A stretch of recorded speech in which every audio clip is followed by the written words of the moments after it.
So as most of you, I think, know, Frontex was quite active since a couple of months in accusing and discrediting all the private initiatives being on the Mediterranean Sea, rescuing now more than half of all people. That number went up throughout the last years. So if we allow our institutions to get involved in something which we only can call fake news, because all the accusations were doomed wrong, then we have a serious problem. Like, if this is our border patrol and they are getting into, they're doing politics for us if they do stuff like this. And only hours later they got so much pressure from different other institutions, they withdrew from it, they had their press release and so on, but the problem was already there. The fake news was spreading all over the place, and there was legal action being taken in Italy. So all those small NGOs, it's a huge effort for them to defend themselves legally. So it's about money, it's about time, it's about emotional support, because everything is breaking away if you put them into front of a judge and tell them basically you are collaborating with the smugglers, you have direct connections, you are speaking about this, you are profiting from it. There's so much stuff going on, and you really can see how it works. Even a Libyan official chimed in and said, oh, yeah, actually those small NGOs are paying 500 euros per migrant they are sending over. Complete nonsense. But you really see how a Libyan official feels incentivized to say something like this in order to receive more EU money, actually benefiting or like promoting the view of Frontex. And then you have situations where you have this overlap, where civil society meets the reality of refugee policy within Europe. And if you have this overlap, we think it's quite powerful, because as soon as civil society cannot look away, they act in a very human way.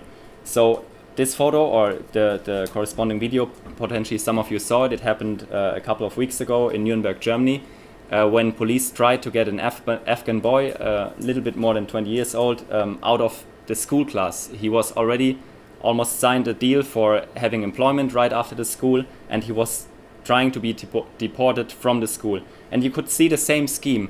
The Bavarian state was chiming in and was pointing fingers and was trying. They released very private data about this asylum case just to make a point and to somehow put it into a direction where an Afghan boy was very bad and he didn't provide the passport and so on. It doesn't change the fact that Afghanistan is not a safe country. Our own embassy, the German embassy, got bombed so badly, 150 people just died in a second. And we are still sending people back and postponing this now with saying, oh, our embassy cannot process it, instead of accepting that the country is not safe. Looking at this situation in schools, that even a school is not a safe place anymore.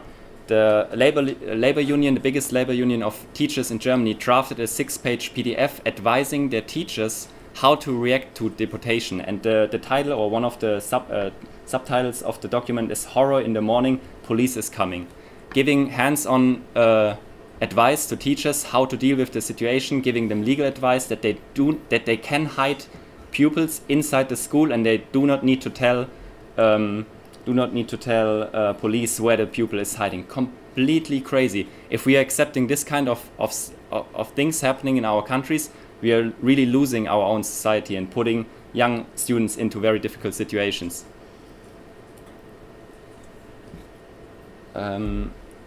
So this whole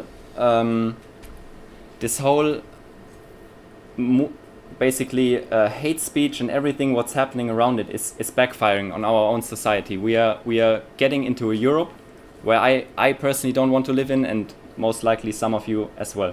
Not really in for living in this kind of scenario. We see a reality where even our institutions are spreading fake news, where you see very opportunistic politicians jumping onto trends and catching up stuff just to get a couple of more votes.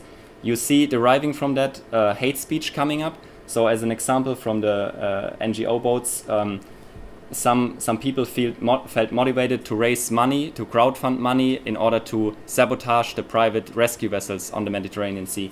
They collected £50,000, which is somehow shocking. At the same time, we talked to some people from SOS Mediterranea, one of the biggest vessels, and they say, well, they will not go a long way with this. We are burning 11,000 euros per day being operational, and that's just one boat of a dozen. So, but still, you see like fake news and this opinion making in Europe is leading to hate speech in certain areas, and then it's leading to real action, and then at the end of the day to real problems. So that could be a burning asylum housing, that could be crowdfunding to sabotage people, actually rescuing people. That's a very bad mix for us. And it's also creating a new kind of initiative. For example, here this guy from Hungary called Laszlo. He's almost celebrated like a national star. He has 90,000 followers on Facebook, and he founded his own private border control, doing exactly this kind of stuff which we saw in the video in the very beginning of this presentation, treating people like he's police, and we are just accepting it. Like, how can it happen in Europe that we let other member states let themselves install private police? Okay, so looking at all of this, it's a messy situation with lots of challenges, but there are also good people, of course. So there is lots of positive energy, and there's not only initiatives where people try to sabotage everything. There are initiatives about action, about finding solutions, and it's a pleasure for us to have Rico here.